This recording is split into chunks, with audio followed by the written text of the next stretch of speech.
1, 2, 3, go. So here we are at M1. Beautiful facility.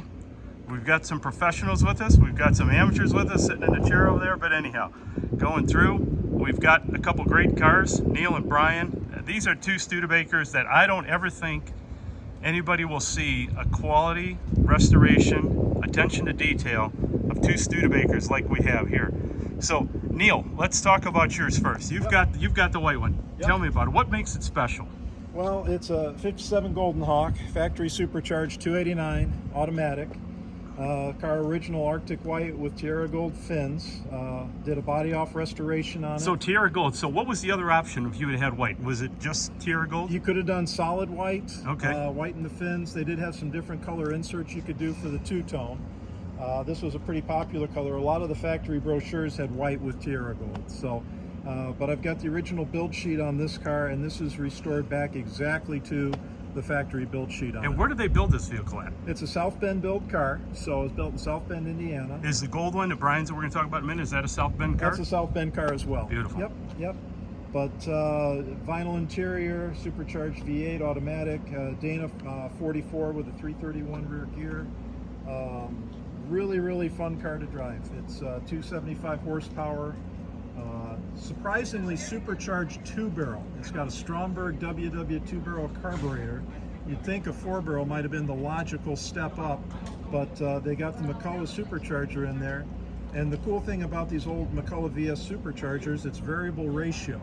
So as you speed up So is the engine, ratio, it's all internal into the gearbox? Yep, this has an air valve in it, and this back pulley slides forwards and backwards, and it raises and lowers the belt, which drives the different supercharger ratio. So it's basically, It's movable. It's movable. Yep. And then you've got a kickdown switch back here on the throttle, so when you go wide open throttle, Yeah, it'll go that. into high gear and give you maximum boost, and it's a 5 PSI boost maximum on the supercharger. So how is that relative to 6 PSI or 10 PSI, or what's the variable there?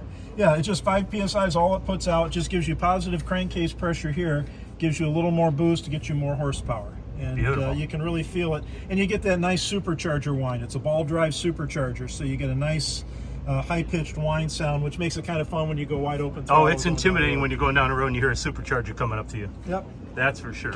And then one of my favorite features on this, I've got an NOS supercharger belt. So this is an original 1957 Studebaker supercharger belt.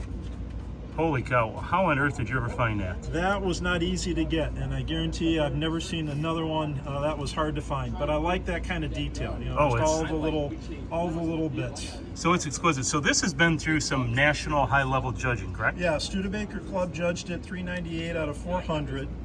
Took it to the AACA Auburn meet, got a junior award first time out, and then that got me nominated for a national award, and it got one of 50 national awards that year, so we got to go to the AACA national meet. So I'm sure you had to wear a tuxedo or at least a tie? I had to do my tuxedo, black tie event, but only judged it once in the AACA and took a national award. One of 50 best restorations of the year. Wow, that's tremendous. So tell me a little bit about that plate. I think that's the body code plate? Yep, this is a body code plate. So you've got 57H, so it's a hardtop, it's a K-body Golden Hawk, and then this is just the sequence number for the body shell. So let's real quickly just roll over to Brian's and look at his body number, and then we're going to come back and look at this car. So, so this car, which is virtually the same car. Yep. So my body number is 2664. Brian's is 2800. So his car was a couple hundred after mine. But again, 57H K7 is a Golden Hawk. Interesting. So what can you tell me about how was the condition when you found the car? Was it basically complete? Did you have to search out parts? This car was completely dismantled. It was on an 80-acre dairy farm in Reed City, Michigan. Body shell was on a snowmobile trailer. Frame was in a cow pasture. Engine was in a barn. The interior was in a hay loft. But all the pieces were there. So this, I trust, was not your first rodeo. Oh no, this is probably my fifth restoration, fifth body off restoration. But all the key parts were there. Brought it all back to Ortonville. Spent 5 years, went through every nut and bolt, again, body off frame, and put it all back exactly to the factory build sheet. Oh, that's tremendous. So what about the interior? What can you tell us there? Anything Meaningful, unique. They had a variety of interiors. They had cloth and vinyl. This is the gold vinyl interior. The dash is really cool. It's a machine turned dash. It's actually stamped aluminum, but it's all Stuart Warner gauges. And of course, with the Golden Hawk, you not only get the tack, but you also get the boost gauge. And you can see that, reads nominal 0 boost with the engine off, but with the supercharger at full song, it's up to 5 psi. How cool is that? So 85,000 original miles, I'm assuming? That's the miles on it. Yep. And we put about 700 on it since we restored it, and we drive it everywhere. So I may be wrong, but that machine turn gauges, that almost looks like the 78, 79 Trans Am. Yeah, that looks like the same thing. That is tremendous. I love it. That's a challenge to find one of those in good shape. That is beautiful. Yep. So when was the last time this was at a meet? Was this a couple years ago, or is it we recent? haven't shown this one in about 3 years. 2021, I think, was the last time we had this out for the AACA. But in the meantime, we just drive it. We have a lot of fun with it. It's a great highway car. Tires on it, we've got the reproduction Firestone 710-15s with the pie crust sidewalls. So you get that great 50s, 60s feel, like an old cop show. It squeals when you go around a turn. It feels very loose, but I love the look of it. You're driving it. Well, these were the tires that came on this car back in 1957. Wow, just tremendous. So what's been the most challenging aspect of restoring this vehicle? I mean, you certainly talked about the supercharger belt, how rare it was. Is there anything else that you pulled your hair out trying to get back to original? It's got a ton of stainless steel trim. I did all that myself. The wheel well trim, the fin trim. It's got so many little odds and ends. You've got louvers on the back of each fin. I've got 14 louvers on the hood. The hood is custom for the Golden Hawks. To clear the supercharger, they had to cut a hole under the hood. And when they had the hole under the hood, they had to cover that up, so they put a fiberglass piece on top, and then they dressed that up with 14 louvers. So each one of those louvers has to be hand sanded. Half the pins were broken. I had to refabricate those. I had to do all the repair work to the fiberglass, get all those pins put back together. So this is the kind of stuff that just eats up so much time. I mean, putting all the trim on, drilling all the holes to get that stuff to fit right. This car just has a lot of fancy pieces that had to be fitted up. And like I said, I probably pulled my hair out doing more of that stuff.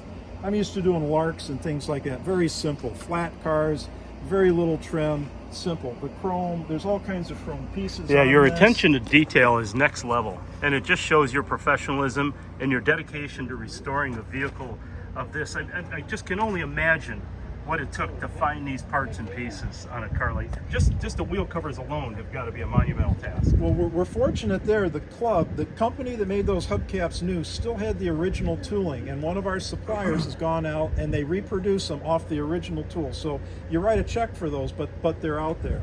Other pieces like this, the fender trim and whatnot, that's all original, and I had to straighten that. All the wheel well trim, because these were the high points on the car. That was all beat up, so you're hammering, dollying, filing, sanding, buffing, spending all that time getting that stuff done. And it just looks flawless. But you just do each part one at a time until it's perfect. Then you do the next part, and then the next part. And it's a labor of love, but you have to have an orientation and affinity to this. I can clearly tell you have an engineering mind. I believe you're a degreed engineer. Yeah, I'm an engineer. Yeah, absolutely. So I mean, it shows in the quality of work, the workmanship, and your attention to detail. It's just a pleasure to show this car off. It's a lot of fun. And I don't know if we're ever going to see two Studebakers like this together at the same time. So let's move to Brian's car. So Brian, tell me a little bit about this thing.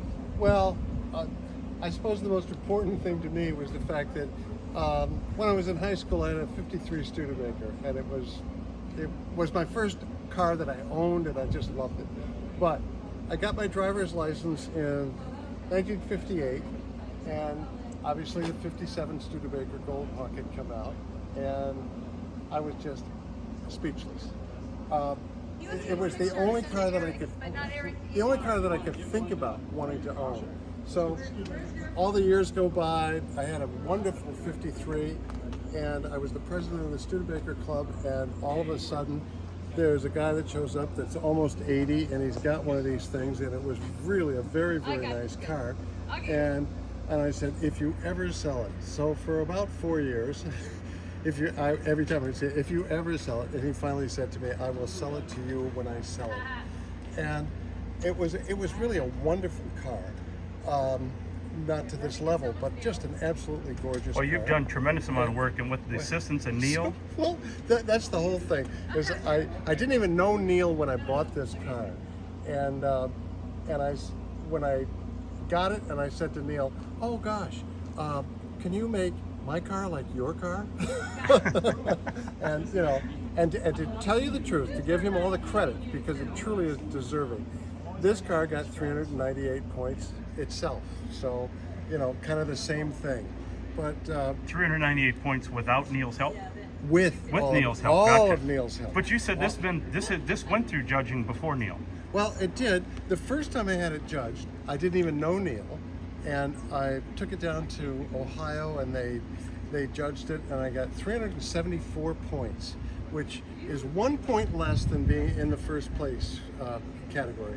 And the next year, I actually trailered the car down to Indianapolis, and I got 388 points. Well, I was delighted. I thought, what could be better? And the truth of the matter is, I drove it down to South Bend, And that's where the national meet is located? that was the national meet and the judging for the cars. And I got 398 points with Neil right there helping me to make sure that everything was just correct. And so in truth, guys, I'm really giving all the credit to Neil.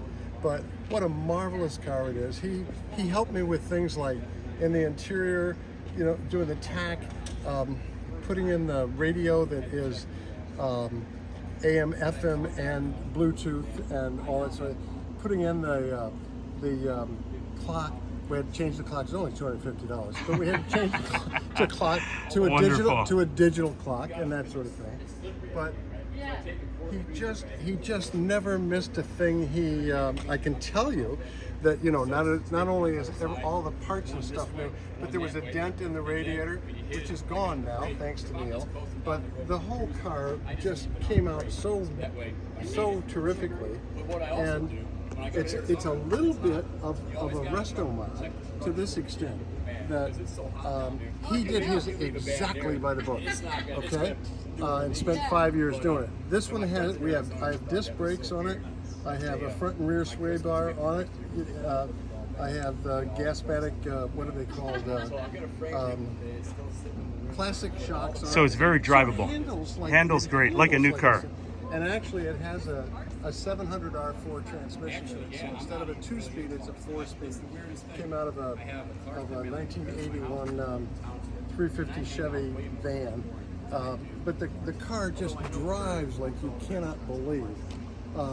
As I said, I drove it to South Bend. I'd get it tomorrow morning to drive to Chicago, even California. So the award that you won with the points was just recent, correct? Yeah, well, it wasn't this May. It was a year ago in May that we got the 398. And after driving it there. After driving it, that's what's It was amazing. sort of unique. So Brian, Neil, we appreciate your time. Oh, yeah. Thank you very much. I mean, They're Brian fun has cars. told me so much about it. He's the man. We get it done together. There's no doubt We about have a it. lot of fun. The attention to detail, you guys are professionals, and hats off to you. I see a lot of car working for Bear Jackson. I see thousands of cars, and these literally are the two nicest I've seen in a long time. Thanks. Especially a twin pair like this, Yep. and two Studebakers that you hardly ever see. And hats off to you, and congratulations, both of you guys. You Thanks. deserve it. Appreciate it. Thank you. Very nice.